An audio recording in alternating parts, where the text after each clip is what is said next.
I didn't follow my husband's family tradition, and now his mother is telling him to divorce me. The tradition? Every woman in the Thornwell family had to hand embroider a quilt during her engagement. Not just any quilt, a specific pattern passed down for 6 generations, with 847 individual stitches that took most women 8 to 10 months to complete. My mother-in-law, Patricia, had done it, her mother before her. Even Devon's ex-girlfriend had started one before they broke up, though she never finished it. When Devon proposed, Patricia presented me with the fabric and pattern book like it was the Hope Diamond. "You'll start tomorrow," she said. Not asked, told. I was working 60-hour weeks as a surgical resident. I had exactly 4 free hours per week, which I used to sleep, eat, and occasionally shower. The idea of spending those precious hours embroidering seemed insane. "I don't think I'll have time," I said carefully. Patricia's face went cold. "You'll make time. Every Thornwell bride does." I tried. I really did. For 3 weeks, I sat with that fabric, stabbing my fingers until they bled, producing crooked stitches that looked like a drunk spider's web. Finally, I told Devon I couldn't do it. I loved him, but I wasn't sacrificing my residency for decorative bedding. He said he understood. We got married anyway, with Patricia glaring from the front row. That was 2 years ago. Yesterday, I came home to find Devon's entire family in our living room. No warning. His mother sat in my favorite chair holding the unfinished quilt like evidence at a trial. "This represents your commitment," she announced. Or lack thereof. His father nodded grimly. His grandmother clutched her pearls. "In our family, a wife who won't complete the quilt doesn't respect tradition, doesn't respect us." Devon stood silent by the window. I waited for him to defend me. He didn't. His mother continued, voice dripping with practiced disappointment. "I've told Devon he needs to reconsider this marriage. A woman who can't dedicate herself to something so simple clearly has misplaced priorities." Something inside me snapped. "You want to know about dedication?" I said quietly. "Last month, I held a 6-year-old's hand while she died because her parents were too busy arguing to notice she'd stopped breathing. I've worked 96-hour weeks. I've missed birthdays, holidays, sleep. But sure, the real measure of my worth is decorative stitching." Patricia stood up, face red. "You think you're too important for family traditions? Too educated? Too busy saving lives?" She spat the last words like they were insults. That's when I noticed Devon still hadn't said anything. Not one word in my defense. The quilt sat between us like a battlefield. His family watched, waiting for me to apologize, to promise I'd finish it, to fall in line. Instead, I picked up the fabric, walked to the kitchen, and very deliberately cut it into pieces with my scissors. The sound of ripping cloth filled the silence. When I returned, Patricia was shaking. That quilt was irreplaceable. The fabric was blessed by— "I don't care," I interrupted. "I'm a surgeon. I save lives. And if Devon values your sewing project more than our marriage, then maybe his mother's right." I walked upstairs to pack a bag. Behind me, I heard Patricia's voice rising, demanding Devon choose. Family or me? Tradition or his wife? For the first time in 2 years, I realized I didn't know which one he'd pick. My phone buzzed. A text from my attending. "Emergency case, triple bypass. Need you now." I grabbed my keys. Downstairs, I could hear them arguing, Patricia's voice reaching a crescendo. I paused at the bottom step. Devon finally looked at me, his face unreadable. "Where are you going?" he asked. "To do something that actually matters," I said. Then I walked out, leaving him standing there with his family and their shredded traditions scattered across our floor. I drove toward the hospital, my wedding ring heavy on my finger, wondering if it would still be there when I got home. The triple bypass took 11 hours. The patient was a 58-year-old construction worker named Ray, whose 3 blocked arteries had given him maybe 2 weeks to live. His wife sat in the waiting room with their 4 kids,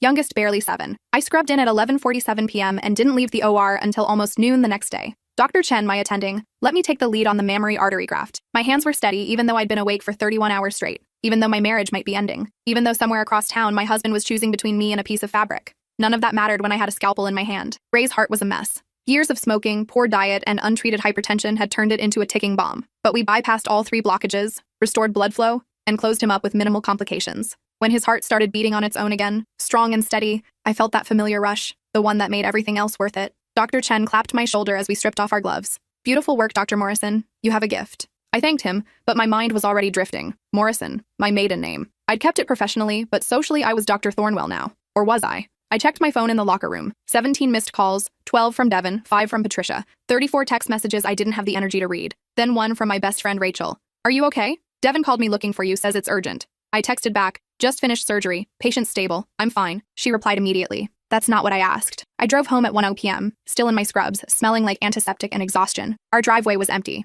Devon's car was gone. I unlocked the front door and stepped into silence. The shredded quilt pieces were gone. The living room looked untouched, like yesterday's confrontation had never happened. For a moment, I wondered if I'd imagined the whole thing, some stress-induced hallucination brought on by sleep deprivation. Then I saw the note on the kitchen counter. Devon's handwriting. Neat, careful letters I'd once found charming. "I'm at my parents' house. We need to talk. Call me when you get this." Not, "I love you." Not, "I'm sorry." Just instructions to call him. I crumpled the note and tossed it in the trash. Then I pulled it back out, smoothed it flat, and stared at it for 10 minutes. Finally, I called. He answered on the first ring. "Where have you been?" "Surgery," I said. A man needed a new lease on life. Seemed important. "We've been worried sick." "We?" Silence. "Your mother's there, isn't she?" "My whole family is here," he said carefully. "After what happened yesterday, they wanted to make sure I was okay." I laughed. actually laughed. You're okay? You stood there and let your mother insult me, demand you divorce me, and question my priorities. But you're the one who needs support. You destroyed a priceless family heirloom. It was fabric, Devin. Thread and cloth. Not a person. Not a life. It represented something. Yeah, I said. It represented 6 generations of women being controlled by your family's bullshit expectations. He was quiet for a long moment.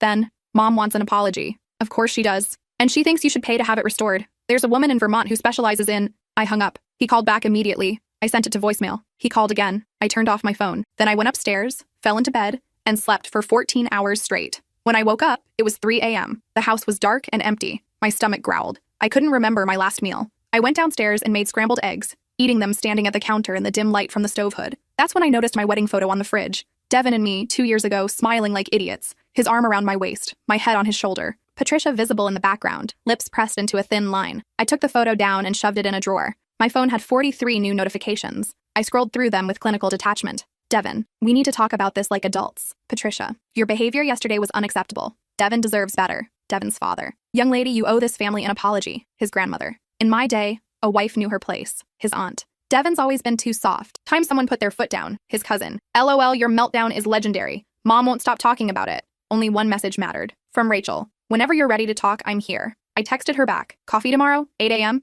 I'll be there. I went back to bed but couldn't sleep. Instead, I lay there thinking about the construction worker whose life I'd saved. Ray. His wife had grabbed my hands in the recovery room, tears streaming down her face. Thank you, she'd whispered. Thank you for giving me more time with him. That was what mattered. That gratitude, that relief, that knowledge that my hands, my training, my sacrifice had given someone a second chance. Not stitches on a quilt, not Patricia's approval, not even Devin's love if it came with conditions. Rachel met me at our usual coffee shop. She took one look at my face and ordered 2 large lattes and a chocolate croissant before I could say a word. You look like death, she said, sliding into the booth across from me. 11-hour surgery followed by marital crisis. It's been a week. Tell me everything. So I did. The ambush, the quilt, Patricia's ultimatum, Devin's silence, the scissors, all of it. Rachel listened without interrupting, her expression shifting from shock to anger, to something like admiration. When I finished, she said, "Good for you." What? I'm serious. I've been waiting 2 years for you to stand up to that woman. She's been undermining you since day one. Devin loves his family. Devin enables his family. Rachel corrected. There's a difference. Remember your birthday last year? I did. Patricia had thrown Devin a surprise party at her house on my birthday. When I'd mentioned it seemed like poor timing, she'd said, well, his birthday is only a week away. Easier to celebrate them together. My birthday dinner became an afterthought, celebrated 4 days late at a chain restaurant. Or your graduation from residency, Rachel continued. When Patricia scheduled her garden party for the same day and Devin missed your ceremony, he made it to the reception, 2 hours late, smelling like his mother's pot roast. Rachel leaned forward. Listen to me. You are one of the most talented surgeons I know. You save lives. You work yourself to the bone. And you've spent 2 years trying to earn the approval of a woman who will never give it to you because you're not a Thornwell by blood. You're not part of her precious lineage. She accepted Devin's ex-girlfriend because Brittany was a doormat who would have spent the rest of her life embroidering quilts and producing grandbabies. You're a threat. You're successful, independent, and you don't need the Thornwell name or money. Rachel grabbed my hand. The question isn't whether you should apologize. It's whether Devin's worth fighting for if he can't see what's happening. I pulled my hand back and wrapped it around my coffee cup. I love him. I know you do. But does he love you enough to choose you over them? That was the question, wasn't it? The one I'd been avoiding since I walked out yesterday. My phone buzzed. Another text from Devin. Can we please talk? Just the 2 of us? I showed Rachel. What are you going to do? I don't know, I admitted. Part of me wants to go over there and fight for my marriage. Part of me wants to pack my stuff and leave while he's gone. What does the surgeon in you say? I thought about that. In the OR, I made life or death decisions based on evidence. Heart rate, blood pressure, tissue viability. I assessed, I analyzed, and I acted. So what did the evidence tell me about my marriage? Devin had stood silent while his mother attacked me. He'd prioritized fabric over my career. He'd called his family for support instead of defending his wife. He wanted me to apologize to the woman who demanded our divorce. The evidence was pretty damn clear. I think, I said slowly, I need to hear what he has to say, but I'm not apologizing. And I'm not pretending yesterday didn't happen. Rachel nodded. Good. And if he sides with Patricia, then I guess I'll be hiring a divorce lawyer. Saying it out loud made it real, made it possible, made it terrifying. We finished our coffee and Rachel hugged me hard in the parking lot. Whatever happens, you've got me, always. I texted Devin, meet me at home in an hour, just us. He replied immediately, thank you, I'll be there. I drove home and showered, washing away the last traces of the OR. Then I changed into jeans and a sweater, something comfortable. Not armor, not a statement, just clothes. Devin arrived exactly on time. He looked terrible. Dark circles under his eyes, wrinkled shirt, hair uncombed. You look awful, I said. I haven't slept. Neither have I. Well, 14 hours yesterday, but before that, nothing. We stood in the entryway, neither of us sure how to start. Do you want coffee? I asked. Sure. I made 2 cups. We sat at the kitchen table, the same place we'd had breakfast together 1,000 times. Now it felt like a negotiating table. I'm sorry, he said finally. For what specifically? He blinked. What? I need you to tell me what you're sorry for. Because there's a lot to choose from. Devin set down his cup. I'm sorry for not defending you, for letting Mom say those things, for not telling my family to leave when they showed up unannounced. And for asking you to apologize to her. That was wrong. I waited. Is there more? He asked. The quilt, Devin. You expected me to finish it, even after I explained why I couldn't. Even after 2 years of watching me work myself to death. You still thought embroidery should be my priority? It was important to my family. And I'm your wife. I should be more important than your family's traditions. He ran his hands through his hair. You don't understand. These traditions, they're who we are. They connect us to our history, our ancestors.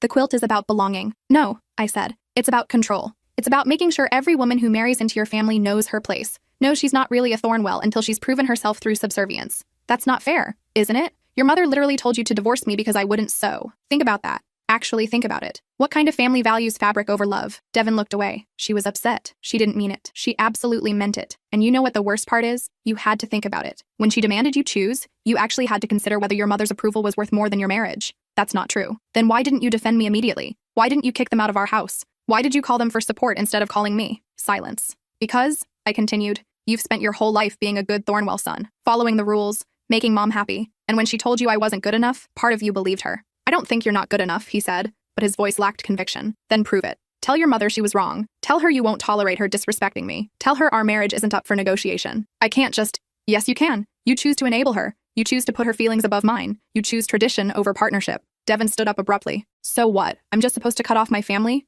Never speak to them again? I'm not asking you to cut them off. I'm asking you to set boundaries. To tell your mother she doesn't get to dictate how we live our lives. To prioritize our marriage over her approval. She'll never forgive me. And I'll never forgive you if you don't. We stared at each other across the kitchen table. 2 years of marriage. 4 years together before that. All of it hanging in the balance over a stupid quilt. I need time, he said finally. Time for what? To think. To figure this out. This is my family. My whole life. I can't just... I'm your family too, I interrupted. Or at least I thought I was. You are. But it's complicated. It's actually pretty simple. Either you choose us, or you choose them. It's not that black and white. Yes, it is. Your mother demanded you divorce me. That makes it pretty fucking black and white. Devin grabbed his jacket. I can't do this right now. I need space. Space to what? Call your mother and get her opinion on our marriage? That's not fair. None of this is fair, I said. I destroyed my hands trying to complete that quilt. I gave up sleep, free time, everything to make your family happy. And it still wasn't enough. Nothing I do will ever be enough for Patricia, because I'm not who she wanted you to marry. That's not true? Yes, it is. She wanted Brittany, the woman who started the quilt,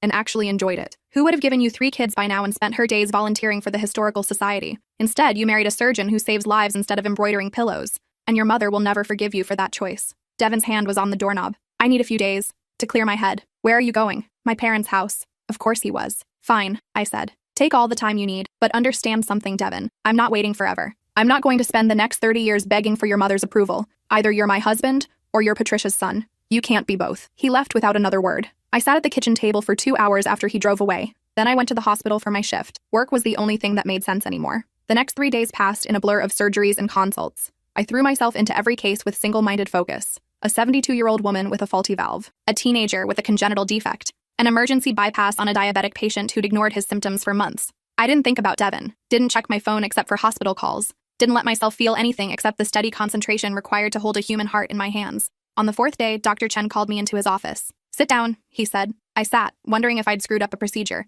if my personal crisis was affecting my performance. Your work this week has been exceptional, he said, but I'm worried about you. I'm fine. You've been here 18 hours a day. You're taking every available case. You slept in the on-call room last night even though you weren't on call. I'm dedicated. You're avoiding something. He leaned back in his chair. I've been in this field for 30 years. I've seen brilliant surgeons burn out, destroy their health, their relationships, their lives, because they couldn't face whatever was happening outside these walls. With all due respect, Dr. Chen, my personal life isn't affecting your work yet, but it will. They always do. He pulled out a file. I'm recommending you take a week off. What? No, I have surgeries scheduled. Patients who need will be reassigned. Dr. Patel can handle your caseload. I don't need time off. Yes, you do. And if you won't take it voluntarily, I'll make it mandatory. I stared at him. You can't do that. I absolutely can. You're showing signs of burnout and emotional avoidance. As your supervising physician, I'm responsible for your well-being and the safety of our patients. My work has been perfect. For now, but you're running on fumes and rage. That's not sustainable. He closed the file. Go home. Sleep in a real bed. Eat actual food. Deal with whatever you're running from. Come back in a week refreshed. I wanted to argue.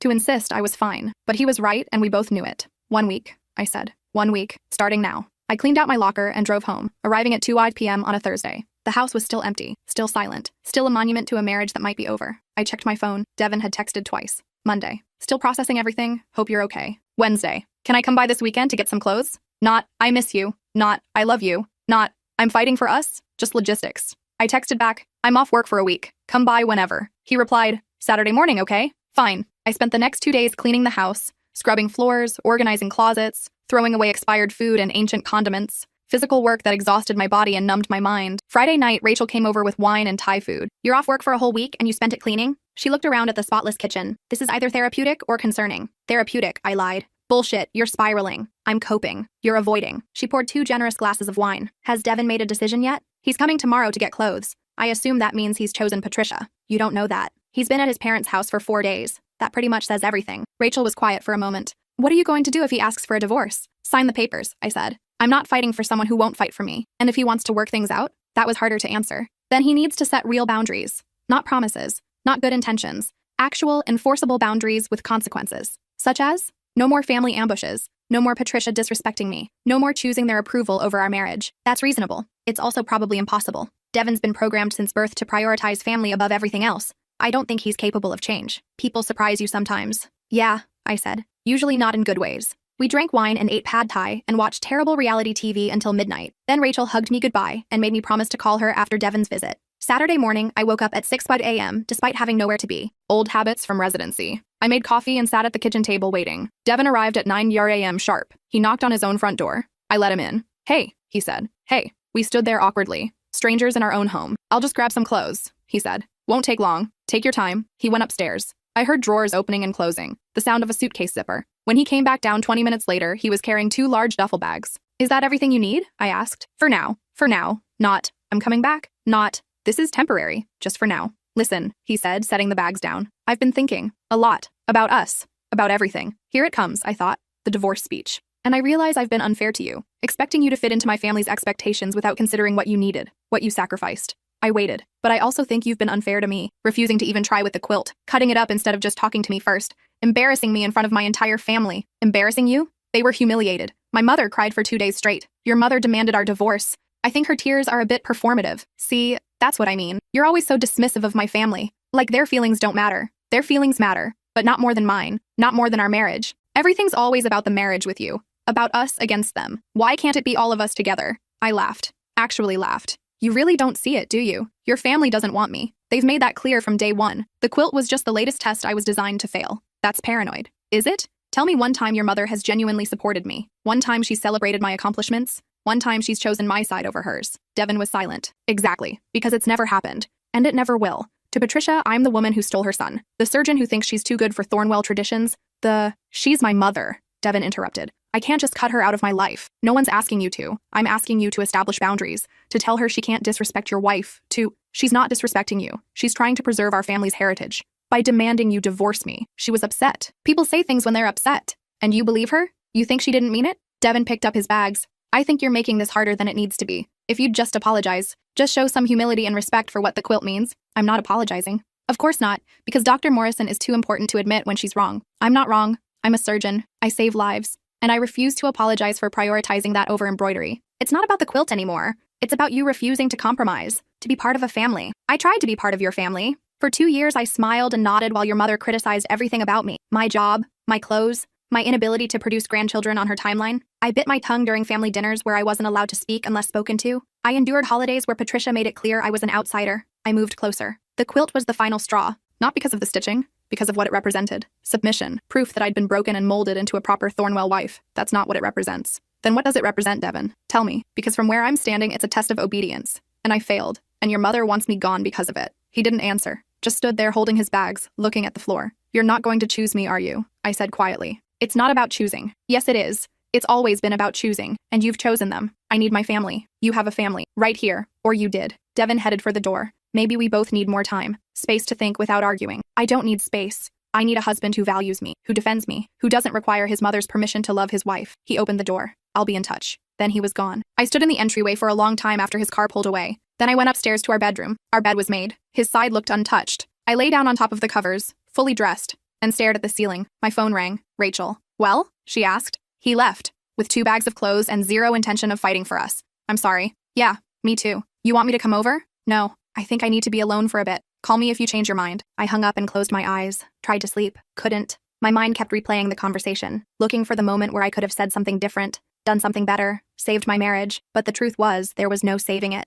Not when Devin valued Patricia's approval more than our partnership. My phone buzzed again. A text from an unknown number. This is Patricia. We need to talk. Meet me at Rosewood Cafe tomorrow at 10 a.m. I stared at the message. The audacity. The presumption that I'd just show up because she commanded it. I started to type a refusal, then stopped. Maybe it was time to hear what she had to say. Not to apologize, not to grovel, but to set my own boundaries, to tell her exactly what I thought of her and her precious traditions. I texted back, I'll be there. Her reply was immediate. Good. Don't be late. Rosewood Cafe was Patricia's territory. Upscale, expensive, full of women who lunched and gossiped and judged. I arrived at 9:55 a.m. in jeans and a sweater, deliberately casual among the designer dresses and pearl necklaces. Patricia was already seated at a corner table, dressed like she was attending a gala. She looked up as I approached, her expression unreadable. You came, she said. You summoned. Sit down, I've ordered tea. I sat. A server appeared immediately with a pot of Earl Grey and delicate china cups. Patricia poured with practiced elegance, her movements precise and controlled. I'll get straight to the point, she said. I want you to divorce my son. I laughed. Actually laughed. At least you're honest. This isn't a joke. Devin is miserable. He's been miserable since he married you. Funny. He seemed pretty happy until you demanded we divorce over fabric. The quilt represents... I know what it represents. Control. Obedience. Proof that I've been properly domesticated. Patricia's jaw tightened. It represents family, legacy, connection to something larger than yourself. It represents 6 generations of women being bullied into submission. Those women were proud to honor tradition. Were they? Or did they just not have a choice? Patricia set down her teacup with a sharp click. You've always thought you were better than us. Too educated, too accomplished, too important to care about family. I care about family. I just don't care about performative traditions designed to put women in their place. Everything is feminist liberation with your generation. No respect for history. No understanding of sacrifice. I understand sacrifice. I work 60-hour weeks saving lives. I miss holidays, skip meals, sleep 4 hours a night. But sure, tell me more about sacrifice while you sip tea in your designer dress. Patricia's face flushed. You're just like your mother. Common, ungrateful, unsuitable. Excuse me? I looked into your background before Devin proposed. Your mother was a waitress. Your father worked construction. You're from a family of nobodies who got lucky with a scholarship. And you're from a family of snobs who think bloodlines matter more than character. They do. Breeding, education, social standing. These things matter. Not to me. That's obvious. Patricia leaned forward. Devin deserves someone who understands his world, who can host dinner parties and raise proper children, who knows which fork to use and how to speak to people of quality. People of quality, I repeated. You mean people with money and connections and the right last name? Yes, exactly. Devin needs a wife who can help him succeed, not some surgeon who puts her career above her husband. I put my career above embroidery. There's a difference. Is there? Because from where I sit, you've made it very clear that Devin will always come second to your job. And you've made it very clear that I'll never be good enough for your son no matter what I do. Patricia smiled. It didn't reach her eyes. At least we understand each other. So this is it? You summoned me here to tell me to leave him? I summoned you here to offer you a deal. I waited. Divorce Devin quietly. No drama. No fighting. No taking half his inheritance. In exchange, I'll give you $200,000. I stared at her. You're trying to buy me off. I'm offering you a fresh start. You clearly don't want to be a Thornwell. This gives you an easy exit. And if I refuse, then I'll make your life miserable. I have connections, friends in the medical community, the hospital board. One word from me and your career trajectory could face some unexpected obstacles. You're threatening me? I'm explaining reality. Devin is my son. I will do whatever necessary to protect him from a disastrous marriage. I stood up. Go ahead. Make your calls. Pull your strings. But understand something, Patricia. I'm a damn good surgeon. My work speaks for itself. And if you think you can destroy my career because I wouldn't sew your stupid quilt, you're delusional. Sit down. We're not finished. Yes, we are. I'm not divorcing Devin for money, and I'm not letting you bully me into leaving. If my marriage ends, it'll be because your son chose you over me, not because you paid me off. I walked out, leaving her sitting there with her expensive tea and empty threats. My hands were shaking by the time I reached my car. Not from fear, from rage. Patricia had shown her true colors. Not a mother protecting her son, a social climber protecting her investment. Devin wasn't her child. He was her legacy, her proof of breeding and status. And I was the wrong-class interloper who'd infiltrated her perfect world. I drove to Rachel's apartment and pounded on her door until she answered. What happened? She asked, taking one look at my face. I told her everything. The meeting, the bribe, the threats. That bitch, Rachel said when I finished. She actually tried to pay you off. $200,000. And you told her to shove it? I told her to make her phone calls and see what happens. Rachel poured us both wine, even though it was barely noon. What are you going to do? I don't know. Wait for Devin to make a choice, I guess. Hope Patricia doesn't actually sabotage my career. She won't. She's bluffing. Your reputation is solid. Maybe. But she has connections. Real power in certain circles. So do you. You save lives. You have colleagues who respect you. Patients who owe you everything. Rachel raised her glass. Patricia has money and a fancy last name. You have actual value. We drank to that. But I couldn't shake the feeling that this was far from over. That night, I couldn't sleep. I kept replaying the conversation with Patricia. Her smug certainty, her casual cruelty, the way she'd looked at me like I was something stuck to her shoe. At 2 a.m., my phone rang. Hospital. Dr. Morrison? We have an emergency. Multi-car accident on the interstate. Multiple casualties. All hands on deck. I'm on mandatory leave. Dr. Chen approved your return for emergencies. We need you. I'll be there in 15 minutes. I drove to the hospital running red lights. The ER was chaos. Paramedics rushing, nurses shouting, blood everywhere. Triage had already sorted the victims. The most critical was a teenage girl with massive internal bleeding, collapsed lung, probable liver laceration, maybe 20 minutes before she bled out. Or 2 is ready, a nurse said. Dr. Patel is scrubbing in. I'll assist, I said. We worked for 6 hours. The girl was 16, honor student, volleyball captain, heading home from a tournament when a drunk driver crossed the median and hit her family's car head-on. Her parents were in OR1, her little brother in OR3. The liver was worse than imaging had shown. We worked fast, repairing tears, cauterizing bleeders, removing destroyed tissue. Her pressure kept dropping. We transfused 6 units of blood, then 8, then 12. We're losing her, Dr. Patel said. No, we're not. I found the main bleeder, a torn hepatic artery buried deep in damaged tissue. My hands moved on instinct, clamping, suturing, stopping the hemorrhage. Her pressure stabilized, her heart rate normalized. We closed her up at 8 a.m. In the scrub room afterward, Dr. Patel looked at me. That was incredible work. Team effort. No, that save was all you. The way you found that bleeder, he shook his head.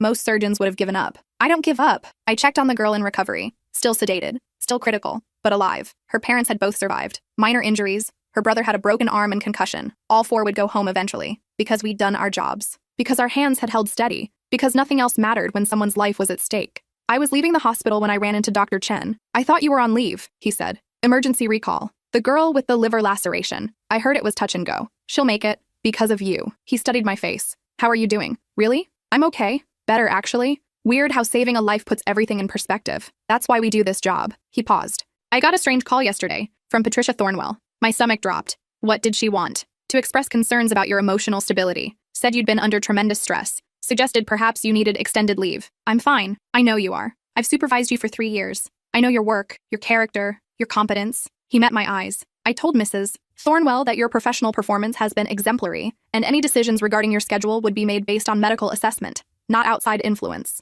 Thank you. She also implied she might speak to board members, friends in high places. I know. She threatened me yesterday. Then let me be clear. The board trusts my judgment. Your position here is secure. Patricia Thornwell can call whoever she wants. I felt tears prick my eyes. I appreciate that. Go home. Get some real rest. Come back Monday for your regular shift. I nodded and left. In my car, I finally let myself cry. Not from sadness, from relief, from exhaustion, from the realization that I had people in my corner, people who valued my work over social connections. Patricia's threats were empty. Her power was limited, and I was going to be okay. I went home and slept for 12 hours. When I woke up, Devin had texted, Mom said you two met, said it didn't go well. I texted back. She offered me $200,000 to divorce you quietly. 3 dots appeared, disappeared, appeared again. Finally, she what? You heard me. $200,000 to walk away with no drama. I didn't know she was going to do that. Didn't you? She's been trying to get rid of me since day one. She's just protective. She's just controlling. There's a difference. What did you tell her? To go to hell, basically. More dots. We need to talk. In person. Okay. When? Tonight?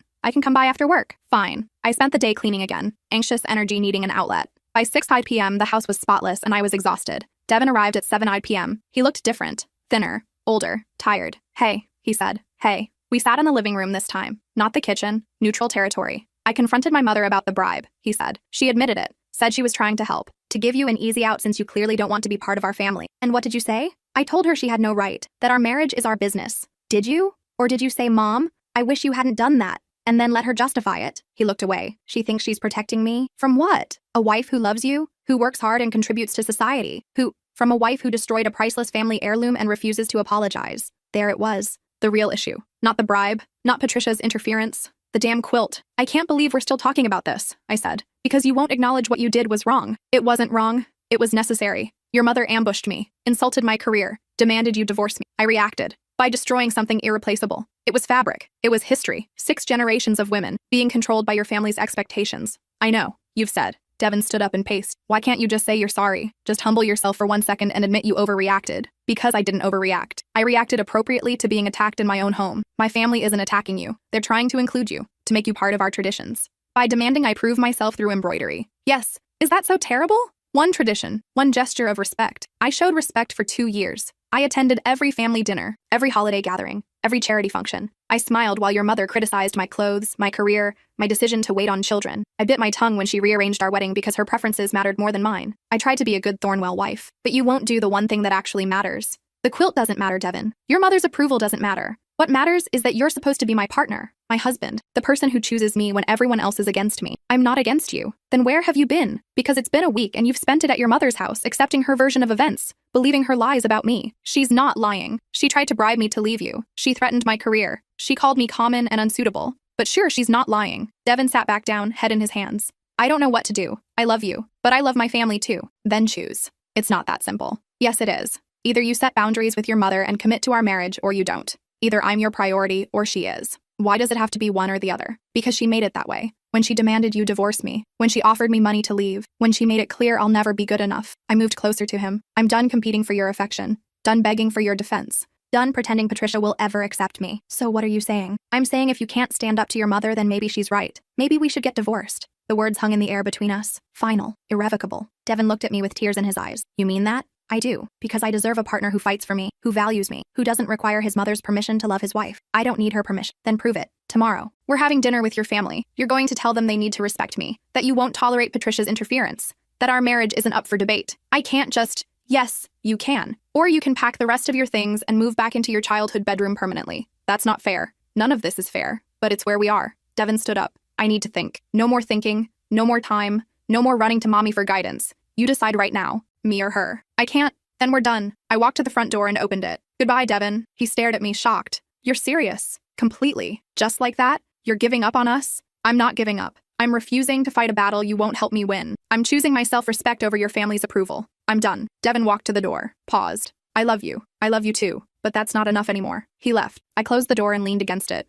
waiting for tears that didn't come. Just numbness. Just the hollow feeling of watching something die. My phone rang. Rachel, how'd it go? I think I just ended my marriage. Oh, honey, I'm coming over. You don't have to. I'm already in the car. She arrived 20 minutes later with ice cream and chocolate and every rom-com in her Netflix queue. We watched Hugh Grant stammer through declarations of love while I ate Ben & Jerry's straight from the container. You did the right thing, Rachel said during our third movie. Did I? Maybe I should have compromised, tried harder, been more patient. You've been patient for 2 years. How much more should you give? I don't know. However much it takes to save my marriage? That's not how it works. Relationships require both people to compromise. You've been the only one bending. He loves me though. I know he does. But he loves his mother's approval more. And until that changes, you'll always come second. We fell asleep on the couch sometime after midnight. When I woke up at 6 a.m., Rachel was gone but had left a note. Called in sick for you today. Rest, eat, breathe, call me later. I stayed in bed until noon, then forced myself to shower, to eat something, to function like a human being. My phone buzzed. Devin. I told my family we need to talk. Tonight at 6. Their house. Will you come? My first instinct was to refuse, to protect myself from more humiliation, but something made me type.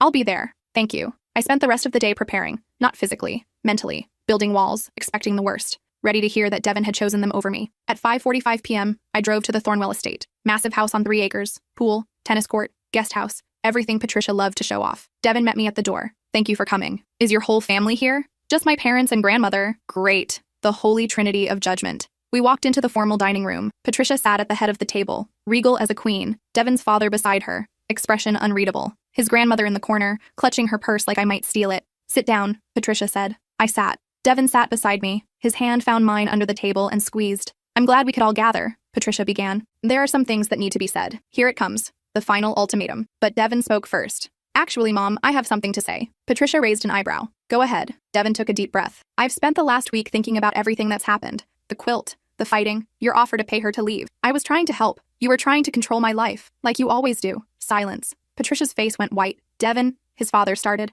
No, Dad. I need to say this. Devin turned to his mother. I love you. You're my mother and I always will. But the way you've treated my wife is unacceptable. I've been nothing but welcoming. You've been critical and condescending since the day we got engaged. You've questioned her career, her priorities, her worth, and when she couldn't complete the quilt because she was saving lives, you demanded I divorce her. That quilt represents, I don't care what it represents. It's a piece of fabric. She's my wife. I squeezed his hand. He squeezed back. Then she destroyed it, Patricia said, deliberately, maliciously. After you ambushed her in her own home, after you insulted her career, after you told me to end our marriage. Devin's voice was steady, strong. She reacted to being attacked, and I should have defended her then. I should have kicked you out immediately. We're your family, his grandmother said. Your blood. So is she. She's the family I chose. The person I promised to build a life with. And I've been failing her by putting your feelings above hers. Patricia stood up. I won't be spoken to this way. Not in my own home. Then I'll leave. Devin stood too. But understand something first. My marriage isn't up for negotiation. My wife doesn't need your approval. And if you continue to disrespect her, you'll lose me too. You don't mean that? Patricia said, but her voice shook. I absolutely mean it. I've spent 32 years being the good son, following your rules, living up to your expectations, but I'm married now. My wife comes first. Not tradition, not family pressure, not your approval. I couldn't believe what I was hearing. This was the man I'd married, the man I'd hoped existed under all that programming. If you make us choose, Devin continued, I choose her, every time, without hesitation. Patricia sat back down, looking genuinely shocked. After everything we've given you, I'm grateful for it all, but I won't sacrifice my marriage to make you happy. I won't demand she apologize for defending herself. I won't let you bribe her to leave. I won't tolerate any more interference in our lives. His father finally spoke. Your mother was only trying to control us, to mold my wife into someone she's not, to preserve traditions that don't matter anymore. They matter to this family, his grandmother said. Then this family needs to evolve, or I won't be part of it. We left, just walked out with Patricia sputtering protests and his father trying to mediate. Devin held my hand the entire way to the car. I'm sorry, he said when we were safely outside. I should have done that years ago. You did it now. That's what matters. I mean it. You come first, always, no matter what my mother says or does. And if she cuts you off, disinherits you, refuses to speak to you, then I'll survive. We'll survive, together. I kissed him, right there in his parents' driveway. A long, deep kiss that said everything I couldn't put into words. Let's go home, I said. Our home. Yes, our home. We drove back to the house together, started unpacking his things from the guest room, made dinner together for the first time in weeks. It felt like a new beginning. But 2 days later, Patricia played her final card. I was at work when hospital administration called me in. My stomach dropped. This couldn't be good. Dr. Morrison, the director said, we've received some concerning complaints. From whom? Patricia Thornwell. She's on the hospital board. Of course she was. What kind of complaints? She's raised questions about your emotional stability, your ability to handle stress, your professional judgment. Based on what evidence? She claims you've been experiencing marital difficulties that have affected your performance. My performance has been exemplary. Ask Dr. Chen. We did. He vouched for you completely. But Mrs. Thornwell has significant influence. She's suggesting a psychiatric evaluation before you return to full surgical duties. I felt ice in my veins. She's trying to destroy my career because I wouldn't sew her quilt. I'm sorry? I explained everything. The quilt, the family pressure, the bribe, the confrontation. The director listened carefully. That's quite a situation. She's retaliating, abusing her position on the board to punish me for not leaving her son. I believe you, but I still have to follow procedure. The board requires an evaluation. Fine. Schedule it. I'll pass with flying colors, and this will be documented as harassment. I'll note your objection in the file. I left his office shaking with rage. Patricia had gone nuclear, weaponizing her connections to sabotage my career. I called Devin immediately. Your mother is trying to get me fired. What? I explained about the psychiatric evaluation, the board complaints, the abuse of her position. I'll call her right now. Don't. Let her do her worst. I'll pass the evaluation and then we'll have proof she's harassing me. This is my fault. I should have handled her better. You handled her fine. She's just refusing to accept it. That night, Devin got a call from his father. I listened to his side of the conversation. Yes, I know she filed complaints. No, I'm not asking her to withdraw them, because she's wrong. My wife's career isn't her business. I don't care about the inheritance. Then do it. Cut me off. I choose her. He hung up and looked at me. My father says if I don't convince you to leave voluntarily, they're disowning me. Devin, I told him to do it. I don't want their money if it comes with strings attached to your career. Your whole inheritance means nothing compared to you. I'd rather be broke with you than rich without you. I kissed him. I love you. I love you too. And we're going to get through this. The psychiatric evaluation was scheduled for the following week. In the meantime, I was placed on temporary administrative leave. Not suspended, not fired, just sidelined while they investigated. Dr. Chen was furious. This is political nonsense. Your work is impeccable. I know, but I have to play their game. For what it's worth, I'm documenting everything. If this ends badly, I'll resign in protest. Don't do that. You're too valuable here. So are you. The evaluation took 4 hours. Psychological tests, interviews, questions about stress management and emotional regulation. I answered everything honestly, calmly, professionally. The psychiatrist was a woman in her 60s who'd probably evaluated thousands of medical professionals. Dr. Morrison, she said at the end, your responses indicate excellent mental health, strong coping mechanisms, appropriate emotional boundaries. I see no evidence of instability or impaired judgment. So I can return to work? I'm recommending full reinstatement with no restrictions. Thank you. Between you and me, I've met Patricia Thornwell, and I'd have cut up the quilt too. I laughed, actually laughed. These board games are exhausting, she continued, but you played it right, stayed professional. Let the work speak for itself. I returned to my shift the next day. Several colleagues welcomed me back with sympathy and support. Apparently hospital gossip had spread the whole story. I was now the surgeon who'd stood up to the infamous Patricia Thornwell. Some saw me as brave, some saw me as foolish, but everyone respected that I'd survived. 2 weeks later, Patricia resigned from the hospital board. No explanation, no announcement, just a quiet removal from the roster. Devin's father called to arrange a meeting. We agreed to meet at a neutral location. They arrived looking uncomfortable. His father spoke first. We've been unfair to you. I waited. Patricia has issues with control, with letting go of our children, with accepting that Devin's life isn't hers to manage. He looked genuinely apologetic. We've decided to attend family therapy, to work on boundaries, to try to repair the damage. That's good, I said cautiously. We'd like you both to join us. Not as participants in our therapy, but to help us understand your perspective. Devin looked at me. What do you think? I think if your parents are willing to do the work, we should support that. But I won't be ambushed again. No more surprise confrontations. Agreed, his father said.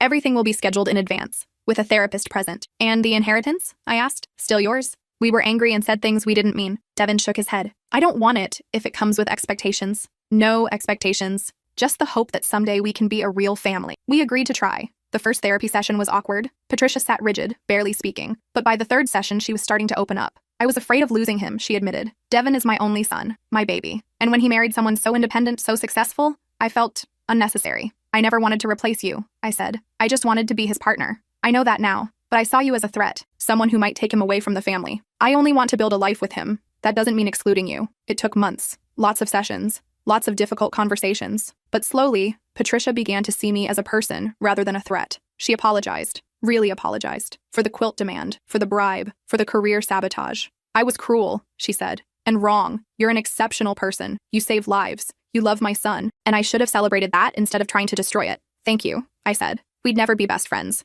never have the mother-daughter relationship some women enjoyed, but we found a way to coexist peacefully. She even attended one of my surgeries, stood in the observation gallery and watched me perform a complex valve replacement. Afterward, she hugged me. I understand now, she whispered, why you couldn't do the quilt. Your hands save lives. They're too important to waste on embroidery. That Christmas, Patricia gave me a gift, not fabric, not a quilt pattern, a donation to the hospital's cardiac research fund, in my name, for the surgeon who taught me what really matters. The card read. Devin and I renewed our vows on our 3rd anniversary. Small ceremony, just close friends and family. Patricia attended with genuine happiness. No ulterior motives, no hidden agendas, just a mother celebrating her son's marriage. During the reception, she pulled me aside. I have something for you, she said. She handed me a small box. Inside was a silver necklace. Delicate, simple, beautiful. It belonged to Devin's great-great-grandmother, the first woman to complete the quilt tradition. Patricia's eyes were wet. But I think she'd want you to have it. Not because you completed the quilt. Because you showed me that love doesn't require submission. I hugged her. Thank you. No, thank you. For loving my son. For standing your ground. For being exactly who you are. That night, Devin and I danced under string lights, while our families mingled peacefully. His mother laughed at something Rachel said. His father discussed investing with my brother. His grandmother actually complimented my dress. We made it, Devin whispered. We did. Think we'll ever tell our kids about the quilt incident? Absolutely. It'll be a great lesson in standing up for yourself, and in choosing your partner over family pressure, and in the fact that some traditions deserve to die. He laughed and spun me around. 5 years later, I became head of cardiac surgery, youngest person to ever hold the position at our hospital. Patricia threw me a celebration dinner and invited half the medical community. She introduced me to everyone as my brilliant daughter-in-law, the surgeon. Not Thornwell wife, not disappointing daughter-in-law, just surgeon. It was enough. 10 years later, when Devin and I finally had kids, Patricia was the first to visit. She brought toys and books and endless enthusiasm, but no pressure. No demands, no expectations about traditions or quilts or anything else. She was just a grandmother, excited to meet her grandchild. Our daughter's name is Rachel, after my best friend who'd stood by me through everything. Patricia didn't even suggest a family name, just cooed over the baby and promised to babysit whenever we needed. One night, after putting Rachel to bed, I found Devin in the nursery. What are you thinking about? I asked. That quilt. How close we came to losing everything over fabric. It wasn't about the fabric. I know. It was about control. About me learning to be a husband instead of just a son. You figured it out eventually. Thanks to you refusing to back down. I sat beside him. I think about that day a lot, walking out with the hospital, wondering if my marriage would survive, not knowing if you'd choose me. I almost didn't, he admitted. I was so conditioned to put family first, to value tradition, to seek approval. What changed? I realized you are my family, my tradition. The only approval I needed was yours. We sat in silence, watching our daughter sleep. Do you regret it? He asked. The fight? The drama? The almost divorce? No, because it made us stronger. Made us real partners instead of two people living parallel lives. Mom asked me the other day if I ever wish you'd done the quilt. What did you tell her? That I'm glad you didn't. Because if you had, I never would have learned what really matters. I would have stayed a child pretending to be a husband. I squeezed his hand. Besides, he continued, our daughter's going to grow up knowing she doesn't have to do anything to prove her worth. She'll know her value comes from who she is, not what traditions she follows. No embroidery requirements? God, no. She can be a surgeon like her mom, an engineer, an artist, anything she wants.